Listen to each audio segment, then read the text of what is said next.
right way. This is episode number 47.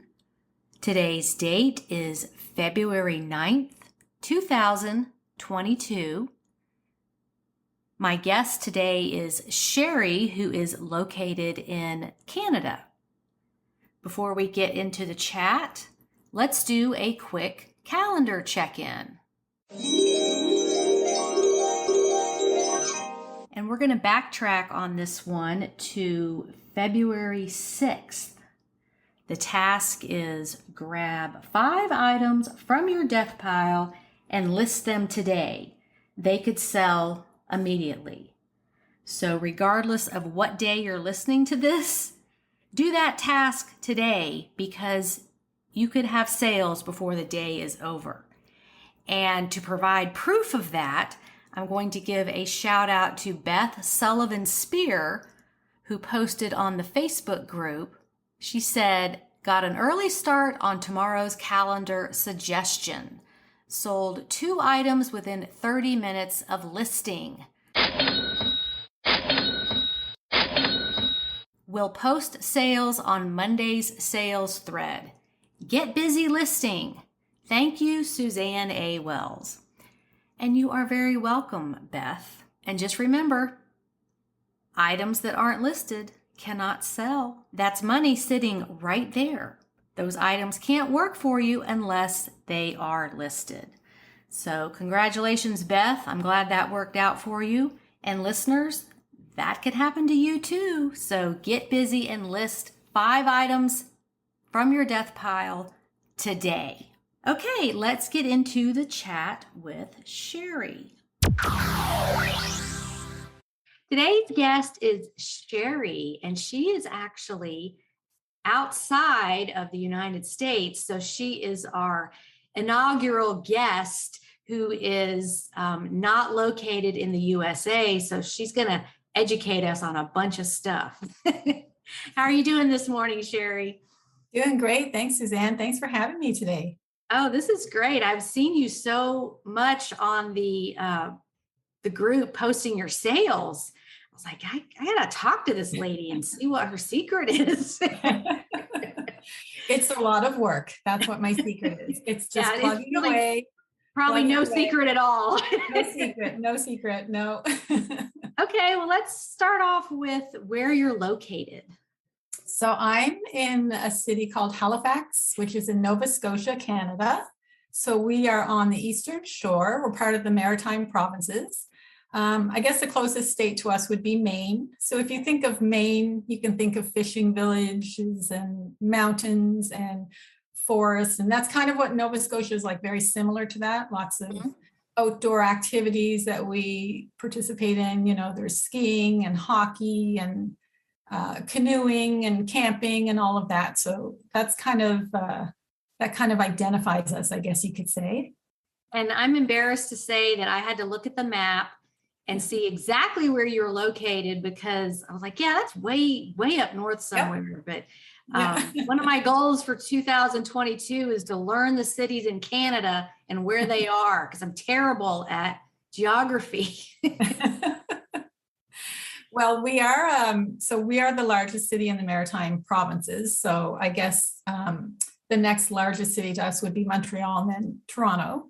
Mm-hmm. So we are a seaport city. So we get lots of activity from, container ships coming in. We have a strong military base here, Navy. And we're a university town as well. We're kind of very diverse. We have IT. We have lots of different companies and organizations. So we're not really identified by one particular thing, which is kind of nice. And it's what attracts a lot of people. And we're actually quite a booming city. We are the fastest growing city right now in Canada. Oh, so, wow. Okay. Yeah, it's really taking off. Yeah. Good. Now, have you lived there your whole life? I have. Yeah. Born and raised here. I did move to Toronto when I was younger for 3 years.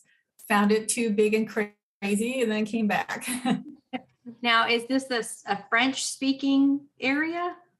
No, not at all. The next province to us, New Brunswick, is kind of half French, half English. There are French communities for sure. We have the Acadian community up here, but not so much in Halifax. It's more the outskirts. But we definitely have a lot of French speaking people around. Yeah.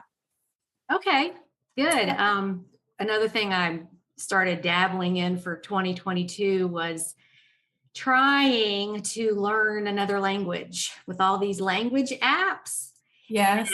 And I know some Spanish, like I can make out what people are saying. Yeah. Because we do have a lot of Hispanics in the Atlanta area. So I was like, I'm going to try French. It's very similar to Spanish. I did take a class at one point, just an adult enrichment class, mostly for people who were going to travel and wanted to know some French. So I started that a few days ago on an app, and it's like a game. And it's really fun. I'm like, there's really no reason you can't learn at least some of many different languages with all these apps, because a lot of them are free. And you just practice 5 or 10 minutes a day until you want to quit. So I was watching a movie, and one of the ladies was speaking French, and they had the subtitles, and I'm like, I would like to know what she's saying without having to read that. Yeah. So anyway, I know I'm dabbling in all these different things, but that would help with international buyers and things like that. So absolutely. Anyway, I just wanted to ask you if that was going on in your area, but not really. We have to study French in school. It's probably similar. You study Spanish, I would think, in school. Well, we chose what language, and I really focused on Latin because for the root words and the SAT, they were back in the 80s. It was like, you need to take Latin so you can figure out what a word means. So and then I took a year of Spanish too. So but that was a really long time ago. So and then I asked you what the weather was like, and you gave me the temperature in Celsius, and I was like, I'm really bad at that too. But amazingly enough, we have the same temperature in Georgia this morning. It's 22 degrees. Yeah. So it's -3 Celsius here. So we figured it's roughly about the same. Yeah. But I have a lot of snow falling right now. We're in the middle of a snowstorm. But it's January, so that's to be expected. Well, at least you get to see a change of seasons. Exactly. Yeah. Okay, well, let's move on to the next question. And I'm sure we're going to get your Canadian input on a lot of this conversation. I feel like I have a lot of representing to do, and I don't know if I'm up to it, but I'll try. Well, I will try not to put you on the spot too much. Okay. I can handle it, Suzanne. I can handle it. Well, the first question is, how did you get involved in eBay? How'd you get started? Okay, so it is a little bit of a long story. I actually had to look back on my eBay and realize it's been since 2007 that I first started in eBay. And then I had to think back how I got started. So I know at that time I had a jewelry making business. I had left my job and I started making jewelry. I've always been a very crafty person, so that's something that I really love doing. And I was selling at trade shows to gift shops mostly around the Maritimes, but also across Canada. And I just wanted to kind of do more with my jewelry and get it out there. So I had heard about eBay, and I remember my brother telling me, and you'll have to help me with dates on this. So he worked at Hallmark, and that's when the Beanie Babies first started coming out. And I can't think of what year that would have been. Maybe back in the late 90s or something. Seems like early 90s at some point. I remember my niece who was born in 91. She was all into that when she was like first and second grade. Yeah, that makes sense. And when did eBay actually start? I don't remember what year. Was that in the 90s as well? Like late? It was 96, I believe, was the very, when the very first sale ever happened. So that makes sense. So he was working there, and as being on staff, he was allowed to purchase 2 Beanie Babies per week. And so he saw the opportunity, and he was like, and it didn't matter which one it was. So he bought the ones that were like the special limited edition, I guess, the one-ofs. So he would pick those up for $10 because that was his staff discount, and flip them for like $150 to $200 back in the day. And so he had told me this, and I thought, he's the person I want to talk to about setting up an eBay business, because he knows, he's got it all figured out. This is also before YouTube, before iPhones and all that. So there was no one to tell you how to do this. So I literally went over with my little laptop and I said, okay, I don't know what to do. I don't know how to set this up, but I just want to sell some jewelry. So he walked me through the whole thing. He said, you have to put it in a package. You have to measure it. You have to weigh it. You have to figure it all out. You have to upload your pictures. And I said, okay, I can do that. So I started doing that. I don't think I ever sold any of my jewelry, to be honest, but I certainly bought a lot of jewelry making supplies off of eBay. And then I just started looking around the house and I was like, well, I have some extra clothes and I have some knickknacks and things I want to sell. So I think it was just kind of organic. I just started listing things, and I did better with the secondhand items than I did with my jewelry. So I did that for several years, and then, life and work and whatnot and kids, and I took a break here and there. And I just recently really got back into it, I would say last October, because now I have a focus, and my intention is to make this my part-time income when I retire, which is hopefully in a year and a half. Really? So that before I never had a focus, it was just fun. I'll just sell on eBay. I'll get a little extra money. Now I have more of a drive and a focus as to what I want to do. So that's why you're seeing a lot of posts, because I'm really trying to do like laser vision, like being very specific with what I pick and what I post, and my prices, and doing my research and all of that. So that's kind of where I'm heading. Okay. So what is your full-time job or your career job? So for the past 20 years, I've worked at the registrar's office at a local university here. I am a senior clerk. So part of my job is customer service. The other part is processing. So I speak to a lot of students on the phone, help them with registration. I speak to parents, talk about the programs, admissions. So there's that side of things. And then there's the processing side, which is processing applications, high school transcripts, university transcripts. I do academic history, deferrals, dismissals, grade changes, you name it. Okay. So I think the thing that's really good about my job is that I have to, first of all, I'm very fortunate I can work from home right now. So my hours are very flexible. So I get off now at 2:30. So I'm not in the traffic commuting back and forth to work. So that saves me a good 2 hours a day. So after work, I hop in the car and go to the thrift store because there's several just down the street from me, so that I feel like I have my day back. Really, I always joke with my husband, okay, I'm off to my second job now. It's like I switch gears, get ready to go at the door. But the second part of my job that has helped me with eBay is the fact that the processing side of things, I have to be like accurate and efficient in what I do. And I really think that helps me with my listings. I really make sure I take really good pictures, disclose everything. And I'm working on trying to get faster, but still be accurate. So that's my goal. Not bad skills to have. Yeah. I love that you work around education. That would be my dream job. I love it. I loved college and just being on the campus and being around people who like education, libraries, I feel, there's just so much knowledge here. This just feels good.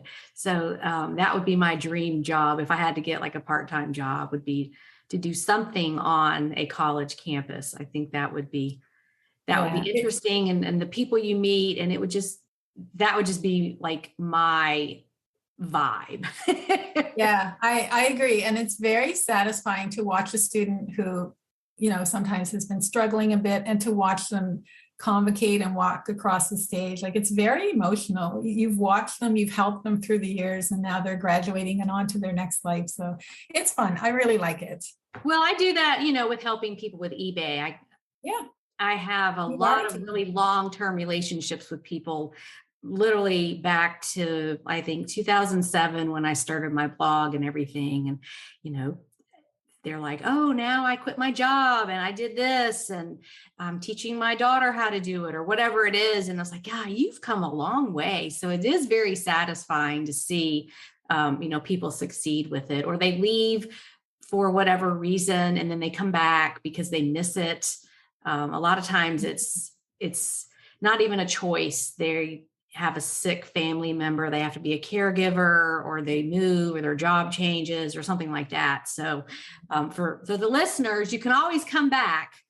Things will settle back down, and you can come back. So it's always there for you. Yeah, and that's what I like about eBay, because when I came back, I thought, oh, how hard is it to come back and start getting my sales?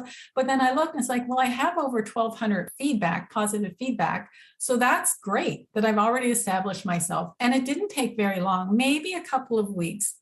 And I had only listed maybe 20 or 30 items, and then I started making sales. So you can leave and come back. And that's what I like about your YouTube channel. Like, you advocate for women like myself. Like, you can come and go. You don't have to, like a lot of channels are saying, oh, you have to post 100 a day and you have to make $10,000 a month and go. It's, some of us just want this as a nice supplement to our income and a part-time job. And you advocate that. And I really appreciate that. Like, it resonates with me. That's why I like your channel so well, much. I think that's the average person. And Yeah, like, I think so too. The premium library, I designed it knowing that people are going to come and go, because life happens, and eBay is what gets put on the back burner when you have a life crisis or emergency, or Exactly. you're reorganizing or whatever, because it's happened to me, you know, many times I'm like, oh, I need to put this aside and focus on this other thing over here. And so it's not, you know, you're not locked into so many months of anything. You can just, and people do, they come and go. They'll join for 3 months, catch up on everything, and then drop out for a few months and then come back and catch up again. And that's perfectly fine. You know, it's like Netflix, you know? Yeah. Okay, I'm gonna take a break from that and then I'll come back later. Yeah. But that's really good that you designed it that way too. I mean, you're right. Life happens. Like, there are times in our lives that we just have to stop everything. And you're set up that way. eBay is set up that way. And it's kind of comforting knowing that, okay, everything will be okay. Like, if there's an emergency, I can stop my store for a month or two. Everything will be fine. And then I can come back and pick up where I left off. So that's why I love eBay. I'm only on 2 platforms, really, eBay, and the other one is Facebook Marketplace, which is huge around here. I don't know what it's like down where you are. Yeah, it's pretty popular in the States. Yeah, it's quite big here. So that's it. I don't go on anything else. I don't feel I need to. I mean, eBay has the audience that I need.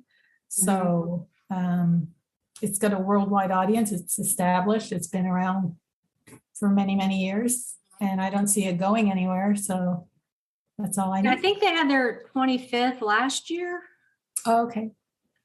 I think I don't know. As you get older, all the time I know. merged together. It's like, oh, really? Wait, that was 3 years ago? What?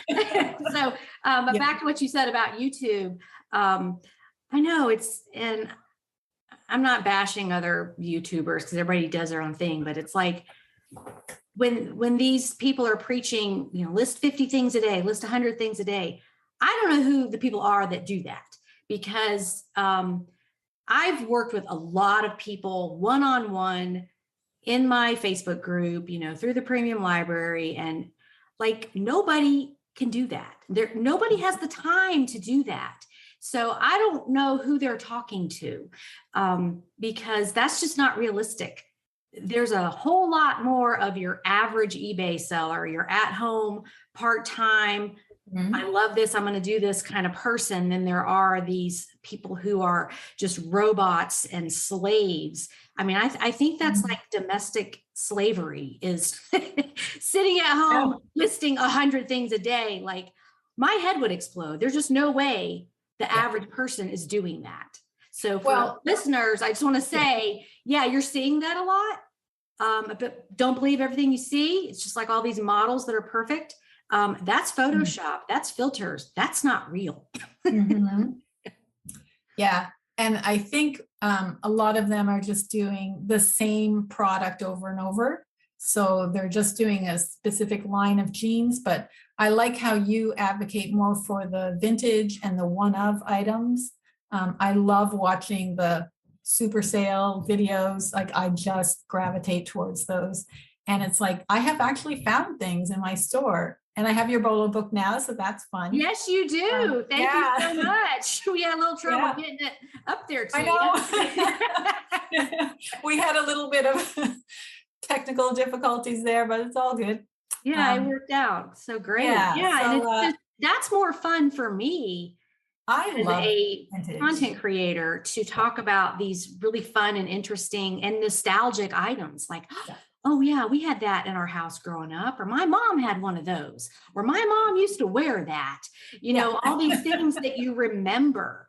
And also from a selling standpoint, the less there is of something, the more it's worth. So when you find that funky, flowery patterned bathrobe that Carol Brady would wear, somebody said that. I think I said that on her podcast, the Carol Brady look.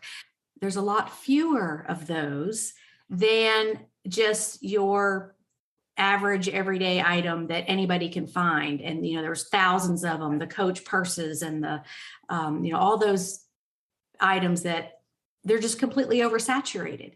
When you gravitate towards these sort of unusual vintage items, I don't want to say rare because rare is rare. There's a lot of people there might be 50 of those funky ashtrays or whatever it is, but that's not rare. But there's a lot fewer of those than there are of iPhone cases and all these things that are so highly competitive. Nike shoes. When you pick the items that there are fewer of, then you're going to make more money. Well, and also I never had a return because most of the people who are buying my items are collectors and they are absolutely thrilled when they get it. And I get lots of really nice messages back saying, I've been looking for this, like the 2 vases I sold. The guy told me, this is on my holy grail. I never thought I'd get 1, let alone 2. I'm absolutely thrilled. And he sent me pictures of his whole collection with the vases in there. And I just thought, well, I have rescued this and I have given it to someone who's going to love it and appreciate it for many, many years. So that makes me feel really good. Even if they receive it and say it was damaged, which has never happened, knock on wood. But if they did, I think they'd still be okay. I would give them, maybe a little bit of a discount or something. But they're just so happy to get something that's so unique and hard to find. That's what I love about vintage too. Exactly. And I do clothing. Everyone knows I do clothing. And yes, that's the highest return category you can do. But even within that, you can choose things that are limited in number and not so common so that they're not returned. But I love what you said. You're filling a void for a person. They've been looking for this thing. And that's exactly what keeps me doing this business is I'm a personal shopper. I'm a finder of unusual objects. And that part is fun, that you're filling a void for somebody. And there again, that's the nostalgia. It's that emotional component that you don't get when you just are selling hundreds and hundreds of pairs of Nike shoes or something. It's just, it's too much of that a mouse on a wheel thing. And I've been there and done that. And I guess I just need a lot more stimulation than that business model can provide. Yeah. And just to drill down even a little bit more on that, most of the items I find are handmade items. So I really love vintage art glass. Those are handmade. And so that's something that someone, like in my mind, I'm thinking someone 50, 60 years ago made this by hand, maybe in Italy. It's made it over here somehow. It's survived all these years.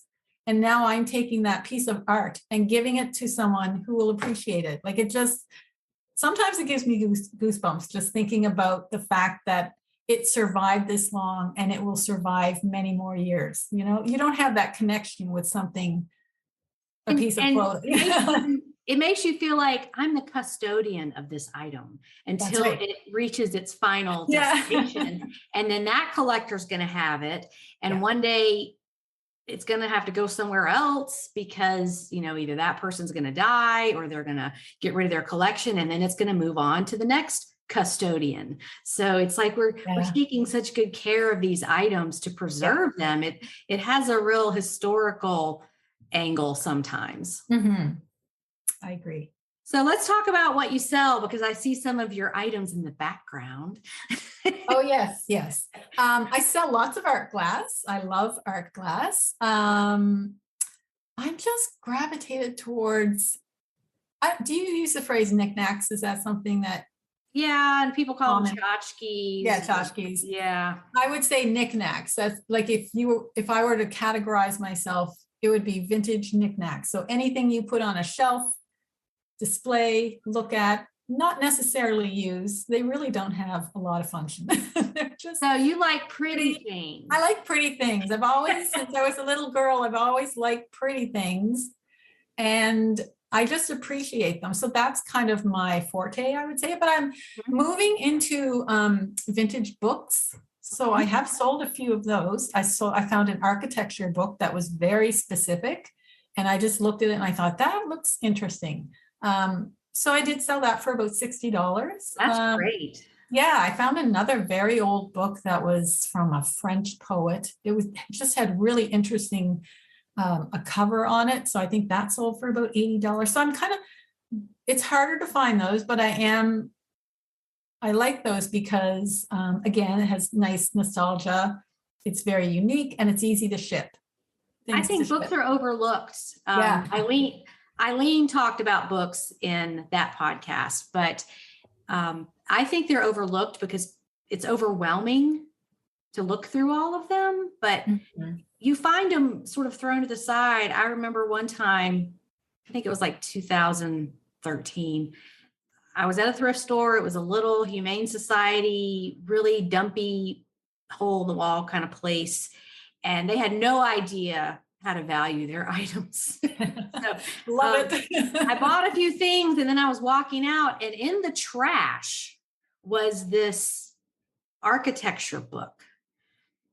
And I was like, wow, that looks interesting. And I pulled it out. I said, this was in the trash. Can I have it? They're like, yeah, we're going to throw that away. So I sold that book for over $100. Nice. It had all the funky mid-century modern shape in front of it. Like you knew this was interesting from an artistic standpoint. And it was in the trash. So I had nothing to lose. But I hear stories like that all the time at estate sales. They just have a box of free books, or at the end of a library sale where they give stuff away, you know, in volumes, in quantity. You can get a whole bunch of stuff.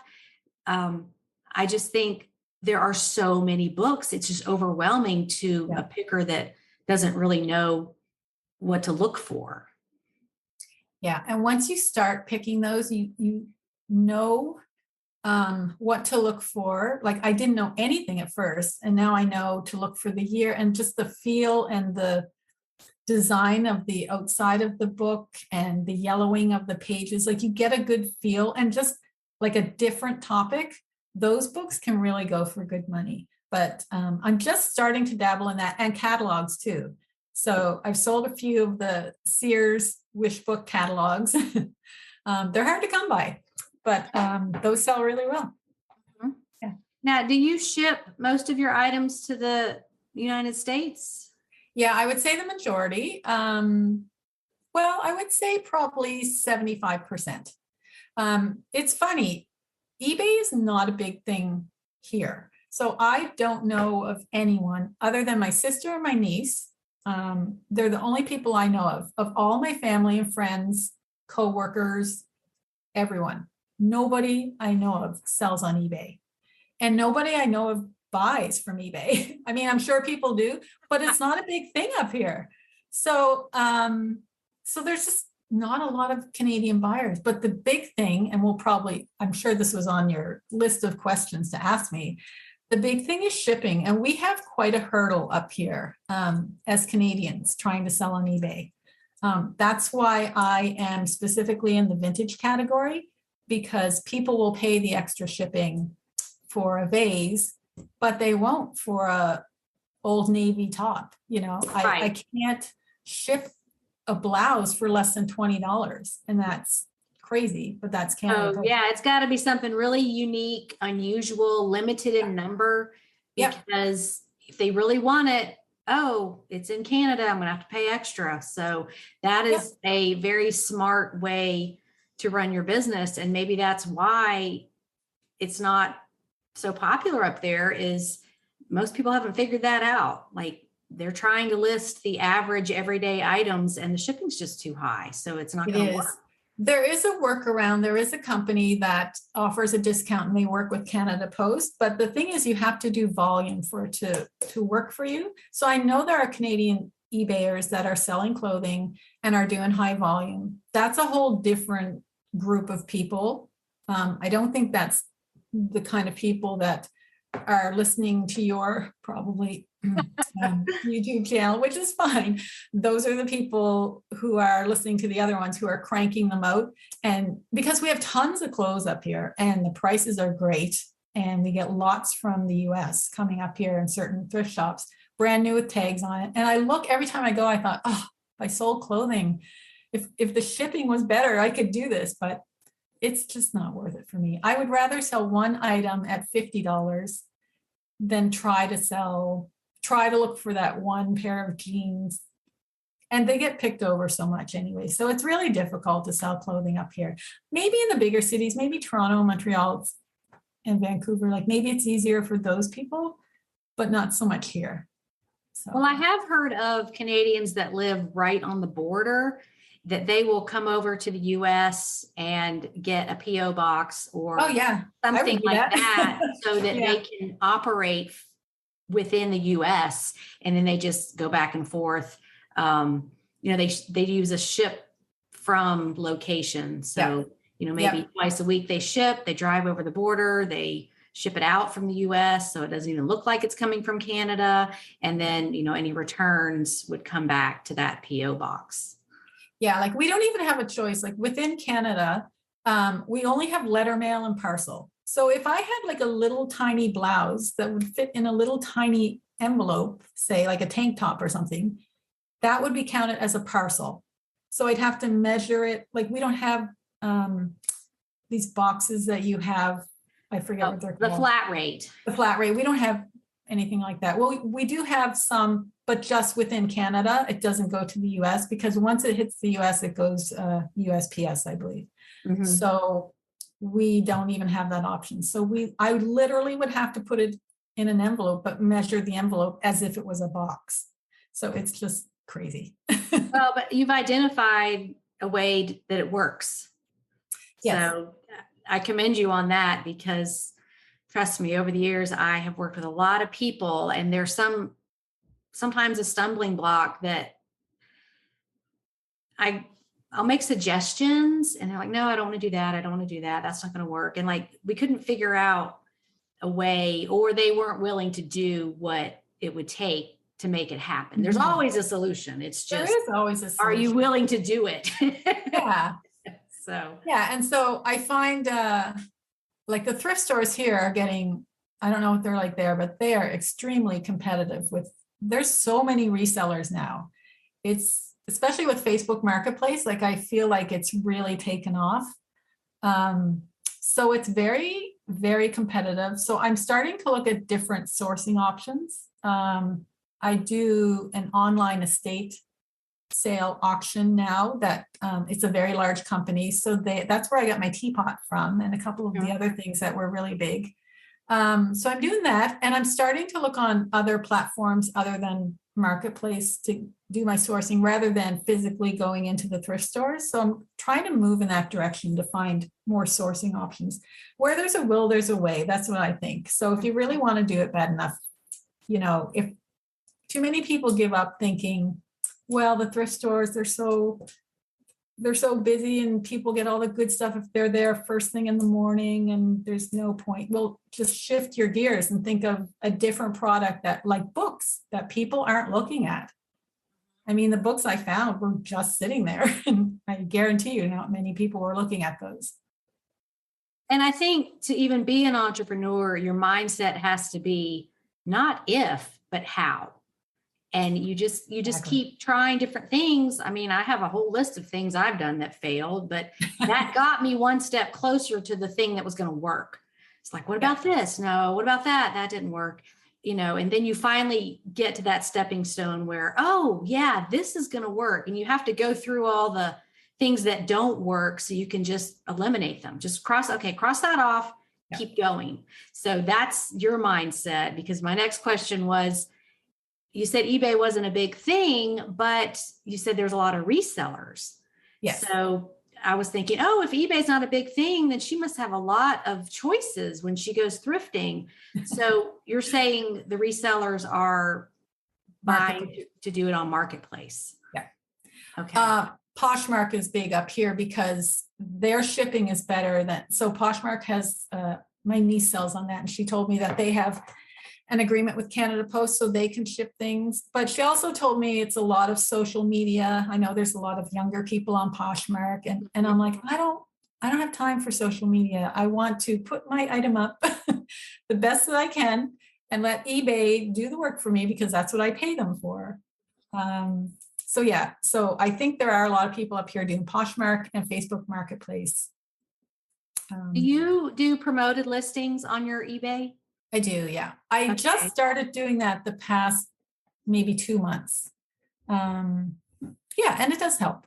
I find it helps. I've come up with a new strategy, because I used to just do it on everything, thinking I'm going to be a real aggressive seller. And then I got to thinking, I have all these items that are unusual and unique, and you don't need promoted listings on those, because when somebody wants it, they're going to find it anyway. So, and then when I first list something, I don't put promoted listings on it, because you get that bump when it's a new item out there. It's never been out there before. So I usually wait a couple of weeks to add promoted listings, because it might sell anyway because of that bump in search. So I'm always playing around with that. But my higher dollar items that are also vintage or unusual, I sold 3 items this month that were $100. Nice. Which is unusual for me. So I'm really happy about that, but no promoted listings on them, because they were vintage and collectible and didn't need it. So it's like, oh yeah, finding ways to save money. Yeah. Well, and also a trick I do is I don't take what they suggest for the promoted. I will do 1%. And I find that helps a little bit. I do what you do though. I don't usually, if it's a very unique item, and if I first list it, I don't do promoted listings. I'm just playing around with it a little bit to see how it goes. I have a lot of they're not like super rare, but they're unique, and they're in the like $30 to $50 range. So those ones I feel like could be skipped over if I don't do the promoted listings. So those ones I will promote. I'm just looking at my listings now. I have like some brass bells. They're not super rare, but they're kind of nice. And so I'll promote those just to kind of get things moving. Yeah, I think you just have to play around with it and see what works and what you're willing to do, because I sell, cashmere sweaters. That's my thing. I'm never going to quit, but there's a lot of cashmere sweaters out there. So I would usually promote those unless it's something really unusual, like a Ralph Lauren black label size 2X, that's going to sell. Right. You don't need to promote, but all the ones from Kohl's or just the Macy's brands, those, they're nice, but there's a lot of them out there. So you have to play around and see what works. Exactly. So going back to when you said that you were going to be retiring, is that because of you've made it far enough to get your pension and your retirement? So it's early retirement, but I will have a reduced pension. And we have what's called CPP up here, the Canada Pension Plan. So I'll get that. the old age security is not till 65. So I plan on retiring at 60 because that's 5 years of my life that I will be able to enjoy. So, I just want to do it. My husband's retired. I'm very jealous that he's retired.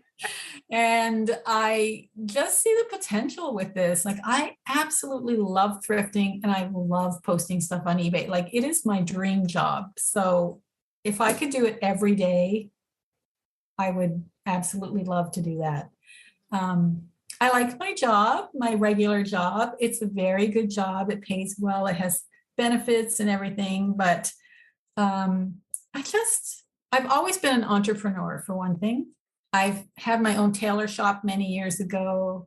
I had a design company where I made children's clothing. So I've always had that entrepreneurial spirit. I'm not feeling like I want to do the craft clothing thing anymore. So like, this just feels right for me. So this is my vision. Yeah, feels right. That's the thing. Yeah. Pay attention to your intuition. What are you naturally drawn to? And that's going to change over time because, for me, here I am in hard goods and finding all these vintage things. I'm never going to do dishes. I don't want to ship like 8 dishes, sets of those big things like that. But, I am looking at things that 2 years ago I wasn't looking at, but I love the research part of it, figuring out what it is, when it was made, looking for more items like that once I've learned about it, and just keeping it fresh and different all the time. So your business is going to evolve, but I think the key to loving it and being successful is listen to your gut. Go to what you are naturally drawn to, because then it's not like work. Exactly. Yeah. I try to pick pieces that I have pieces all over my house. And I told my husband, don't get married to anything. Don't love anything. Everything's for sale. Right. And I found some beautiful pieces. Like I found a beautiful West Germany lava vase that I just loved. And I'm like, okay, I'm going to enjoy this for 3 or 4 months. And now I'm a little tired of it. And so I'm going to post it, sell it, which I did. So it's like, my house is kind of like a museum, like it's rotating all the time. I'm taking things out and putting things in, and it's a revolving door. Yeah. I do the same thing. It's little decorative items, clothing. It's just constantly a revolving door. And I have a rule that, like for clothing, whenever I find something that I want to wear for a while, I have to remove something from my closet. So it's never like this giant heap of stuff. It doesn't get piled up. It's just a strict rule I have. That's good. That's a good rule to have. Yeah. Seeing so many people that don't ever get rid of anything and helping, them when their parents pass away and their parents saved everything because they came up through the Depression, or their parents were in the Depression or whatever. And they have this urge to hold on to everything. And it's like, we don't have to do that anymore. You can replace most anything within 20 minutes, within 20 miles. You don't have to keep stuff. So the decorative items, and it's like, oh, I'll find something else. Yeah, I like this better. I'm gonna get rid of another thing, put this here for a while. Yeah, that's exactly what I do. It's funny that you say that though, because I have made a connection with the lady. We have Kijiji up here. I think you have like Craigslist. I think it's kind of similar. Yes, Kijiji. I have heard of that. Yeah. So we have that up here. And so not many people go on that now because Marketplace is bigger. But there are still some people, older people or people who don't like Facebook who will list on there. So it's kind of like a little secret. So I went on there, made a connection with an older lady who has the most amazing stuff, selling it for dirt cheap. And she said, I picked it up, and she said, I don't want to leave it for my kids. And I have so much stuff and I just don't need it anymore. So I found this like wealth of things to sell that she obviously traveled around the world, like just beautiful things that I'm getting for $5 each, $3 to $5 each. It's amazing, isn't it? And yeah, some people just they don't want to figure out how to sell it. They don't Mhm. care. It's really that they don't care. They know it's worth something. They just, Yeah. it's overwhelming. They don't want to have to figure it out. They're Mhm. not tech savvy, whatever the reason is. And I don't feel like we're taking advantage of people Oh, when, she was thrilled. She was yeah, very thrilled and so happy and had everything packed up in bubble wrap and nice containers. And she was just laughing and just having a great time, just so happy that I was taking this off her hands. I And I think was it's, happy to take it off her hands. I think it means a lot to them to know that you're going to rehome it. Yes, I So get that feeling. Yeah, I get yeah, that feeling. it's not like it's just going to go to Goodwill and whatever, or go in a dumpster. Yep. They know that you're going to do something with it and get it in. You're going to be the custodian and get Yeah. it in somebody's hands who's going to appreciate it. And that's what matters to them, is getting it to somebody who's going to appreciate it. Exactly. Yeah.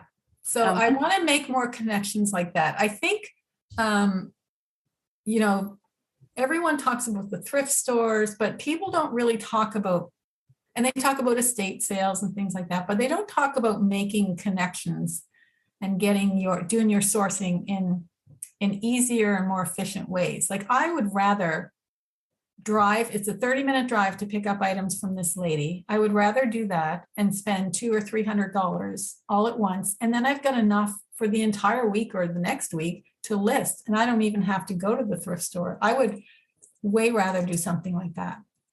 Yeah, George Kelly talked about that with his business cards, and his goal was getting in people's houses to see Mhm. like what else do they have that they want to get rid of, and he's got all this Yeah. cash, and he just, they like that. He will come in there and just make them offers and buy a lot of things at a time. So that is a way to think about it, is building relationships where you Mhm. have repeat, I guess you call them, clients who sell you things that you can resell and rehome. Mhm. Exactly. And they have family members, and so they can pass your name along. So that's my ultimate goal, is to get to that level where I can buy larger lots from people who just want to kind of get it rehomed, get it Right. out of their house. Yeah. One thing I was going to ask you a few minutes ago, how long does it take you to travel to Maine? Because that would be the closest state to you. So the thing is, there's two ways we can go. So we can drive down to Yarmouth and take the ferry, which the ferry is just new. Like we had the ferry years ago and then it disappeared and now it's back. I haven't done that, so I don't know how long that would take. Normally we drive around, so we go through New Brunswick and then to Maine, and so that's like a full day. Well, no, that's probably, I want to say like 12 to 15 hours maybe Okay. to drive there. Yeah. So you don't really That's need to, okay. you don't need to go there for sourcing because you have plenty where you are. I would like to go there. We don't have Goodwill bins and we don't have Goodwill. So we have Value Village. We have a place called Frenchie's, and that's mostly clothing from the US.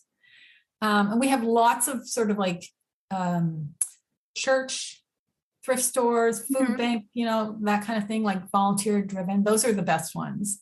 Value Village is kind of the biggest ones. The prices in our thrift stores are, and I know it's like everywhere, the prices are going way up because they know what they have and they're going on eBay and they're like, oh, this is worth this. Well, it's not really, but they're putting Yeah, but they price. can't price up everything, so you have No, to keep finding these items that, like, nobody would buy it for a high price in a thrift store, like sleepwear.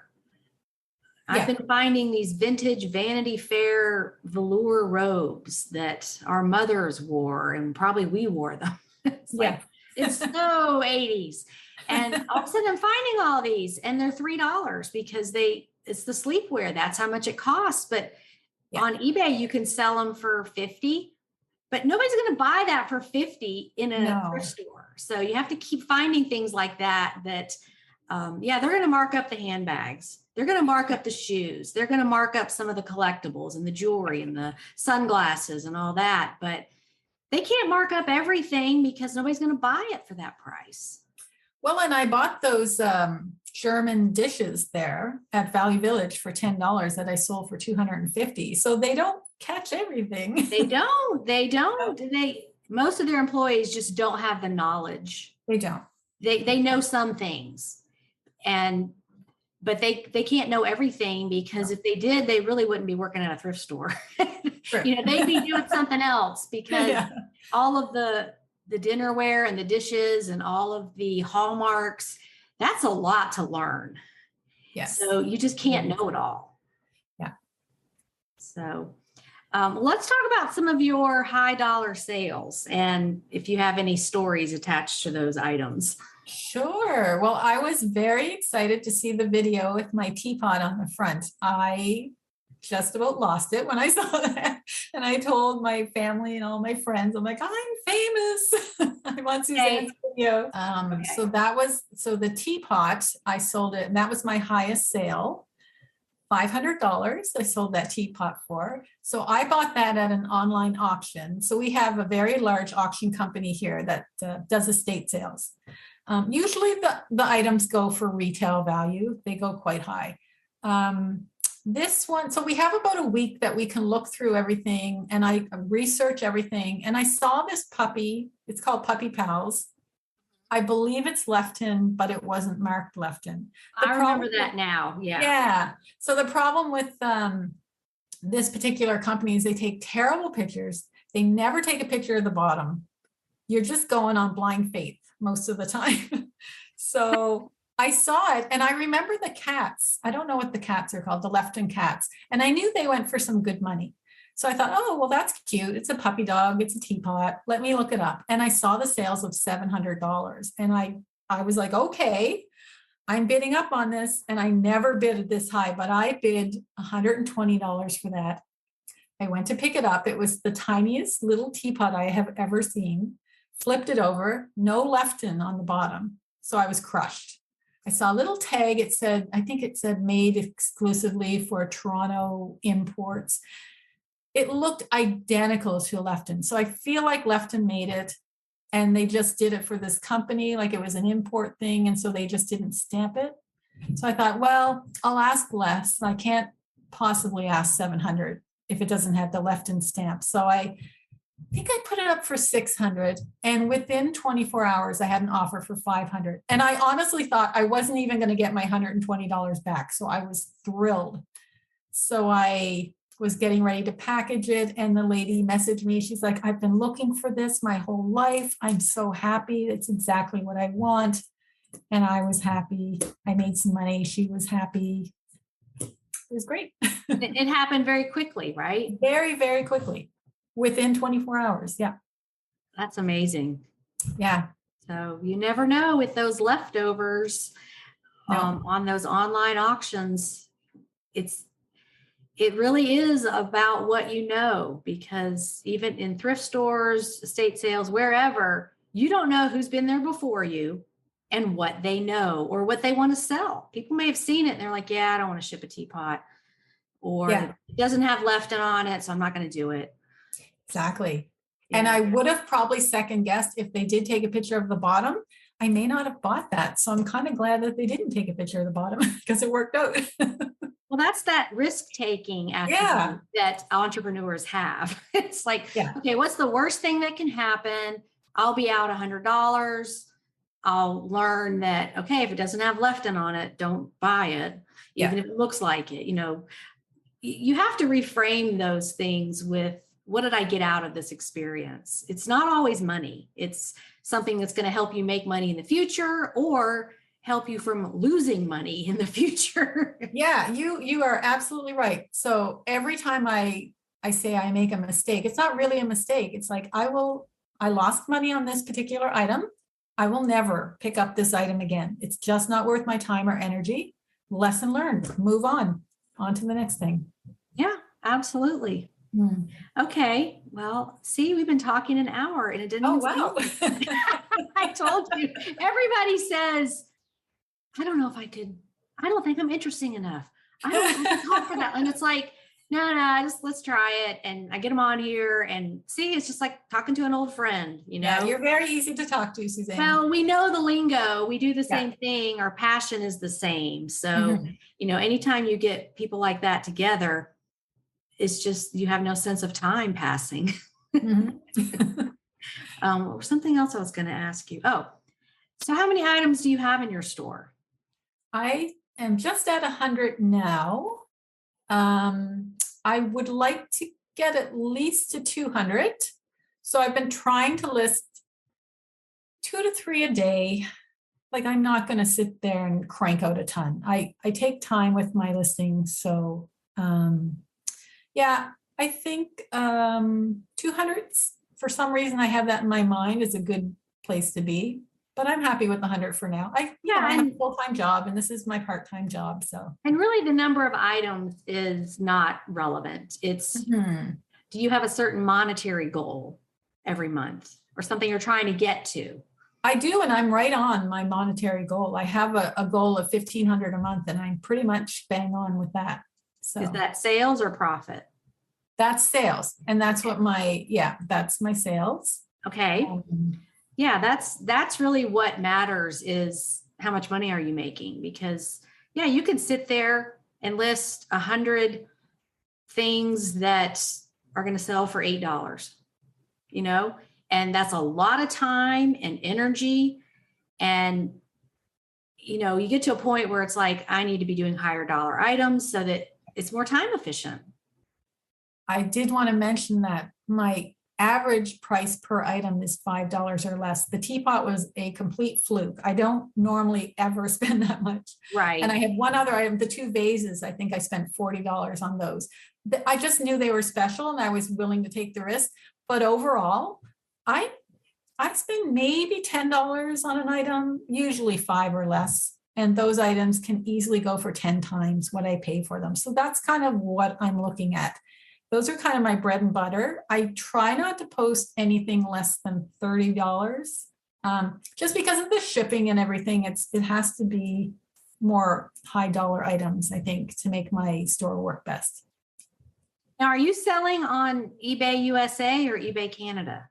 eBay Canada. But I think you can see it. Like if you're looking for something, it pops up under international sellers also have this. Yeah. Right. Because I seem to be doing okay with, I get lots of US buyers. Right. They're obviously seeing it. Collectible. They don't care where it is. They want it. So I had one comment from a lady who actually purchased something. I think it might even have been the teapot. She said she was nervous to buy from a Canadian buyer because she was worried. I don't know what she was worried about, maybe the customs or something like that. But then she left a really nice comment saying, I was nervous, but I had nothing to be nervous about because it arrived perfect and it was fine. And it wasn't, customs wasn't very much. And so I think that's something that we have to work against as well, like our shipping. And then I think there are people probably that are just filtering out international, but we're so close. Canada and the US, we're so close. Like I wish I could get past that mindset of people and let them know it's okay. Like it maybe takes a few days longer to get there, but not much longer, really. Well, and I feel like the people who are hesitant or afraid of international shipping just have never had any experience with it. They've never lived abroad. Like military people are like, hey, whatever, send it to me. Yeah. I don't care. They have no problems. Because they see how everything works. And or it's the horror stories out there that keep them from doing it. And just a reminder about horror stories. This is done on social media, YouTube, to get views, because people make money on their videos by the number of views and the ads.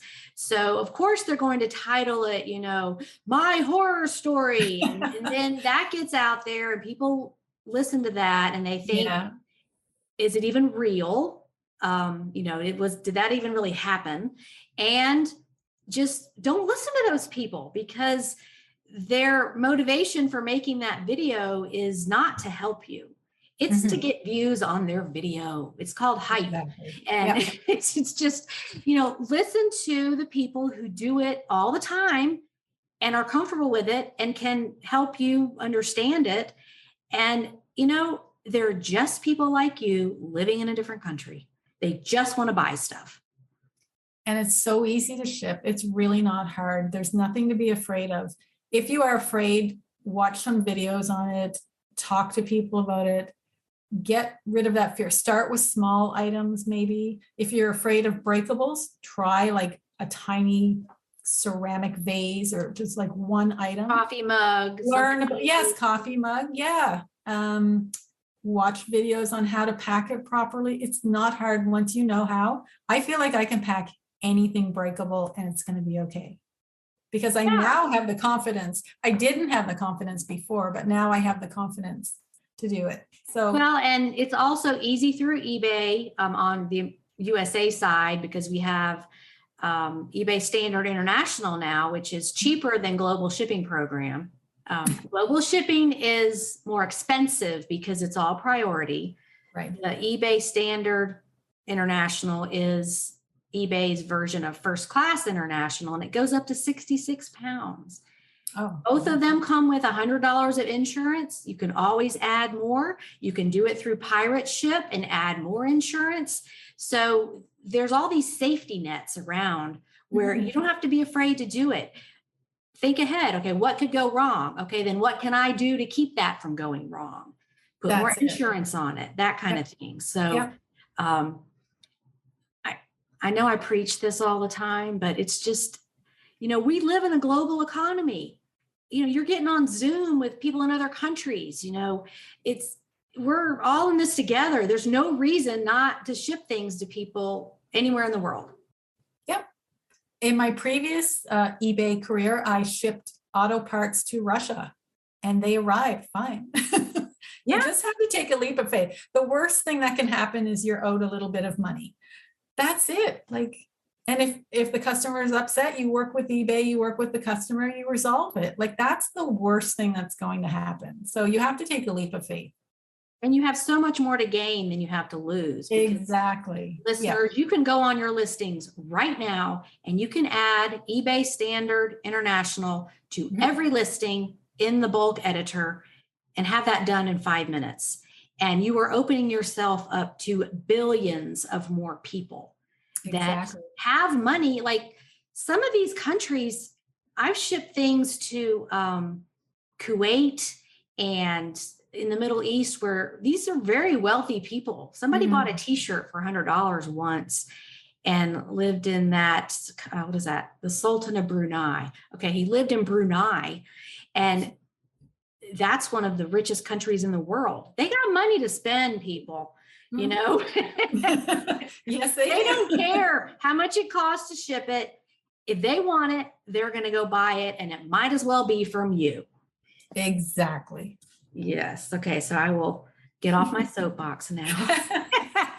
It's all good. Well, and I hear the frustration of people in other countries that say, why won't they ship to me? Or they get the item and they're so grateful. And it might have taken 3 weeks to get there. And they're like, thank you so much for shipping this so quickly. And they're so happy that you would do it, because they get the door slammed in their face so many times with sellers that don't even answer or don't ship internationally. And it's very frustrating for me as an entrepreneur that just sees opportunities everywhere. It's like, you're leaving so much money on the table by not serving these people. And it is like, don't complain about no sales if you're not shipping internationally, because that's the one thing you can do right this second to increase your sales with no extra work. No extra work. It's the easiest thing to do. There's nothing that should be holding you back. And honestly, a lot of them expect the shipping to take a long time. They're used to shipping taking 3 to 6 weeks. So it's not a big deal. Yeah. So I'm a little bit passionate about that topic. Rightfully so. Okay. Well, the last question is, what kind of advice would you give to people just starting out, or who are getting back into it, or struggling? Well, For me, it is personally picking something that you are passionate about, because that will make it fun. eBay has to be fun and enjoyable, or you will quit, 3 days after you started. So find something that you really love. Like if you like to golf, learn about golfing equipment and clothing and products, and just make that your niche and make that something that you are known for. Learn to research and just take risks. Like that is my biggest thing. If you're afraid, it's okay. We're all afraid of certain things, of the unknown, but just take baby steps and try new things. The worst thing that can happen is it won't work. You might get negative feedback. You can get that reverted. It's all good. Take a deep breath. Yeah, and it's You'll just be fine. something you can eliminate. I watch a lot of law enforcement shows, and it's like when a crime happens, they always interview the people closest to them, the family, and they're like offended, and the cop says, "Hey, it's just so we can eliminate you." There you So go. take that attitude with your eBay stuff. When you try something new, does it work? Okay, I can eliminate that and move on. Yep. I do it every day. I see things that look really pretty, and I don't have time to research it in the store. And I'm like, yeah, I think I'll get $50 for that. And I get home and I look it up and it's worth $10. I'm like, oh, well, I have a new knickknack for my shelf now. Right. Yeah. Yeah. Or it's like your gut feeling was, oh, somebody's going to want this. And then a year later, you still have it. And it's like, yeah, well, either they haven't come along yet, or like, I'm way ahead of the curve. I've got this for somebody. Or, yeah, that's not a thing. Yeah. And it oftentimes comes down to price. There is a buyer if the price is right. Mm-hmm. If you have to sell it at cost and make your money back, so be it, and then move on and don't buy that product anymore. Mm-hmm. Yeah. Or, a lot of times the world just isn't ready for me yet. I like that. Don't look at it as a failure. Say, yeah, the world's not ready for me yet. They don't know that this new, this vintage art glass is the bomb. Right. Like next year, this is going to be a thing, and it's going to be a thing. Okay. Well, Sherri, it has been so nice to finally connect with you and meet you in person. You too, Suzanne. It's a pleasure. And I really idolize you, and I love your videos, and I love the message that you send out to people like myself. Like, it's okay to work part-time. It's okay to only list 1 or 2 things a day and to do what you love and enjoy the process. So that's what I take away from your videos. Hey, I'm giving you permission to be you. You just do you, as they say. How's your snow outside? It's still coming down. There's a lot. It's going to turn to rain and then back to snow tonight. So it's going to be a mess. Yeah. Perfect day to stay inside and do eBay. And list, yeah. Okay, well, thanks again for coming on, and we'll see you on the Facebook group. Sounds good. Thanks, Suzanne. Thanks so much, Sherri. I appreciate you agreeing to come on and talk about your eBay business. The teapot she is referring to was the cover photo on the December 7th, 2021 supersize sales video on my YouTube channel. So you can pop over there and take a look at that if you want to see the teapot she was explaining that she sold for $500. And this is why we love eBay, because every day is an adventure. Thanks so much for tuning in, and make sure you have a profitable, productive, and fun day on eBay. I'll be back next week with another seller interview, so make sure you tune in. Bye.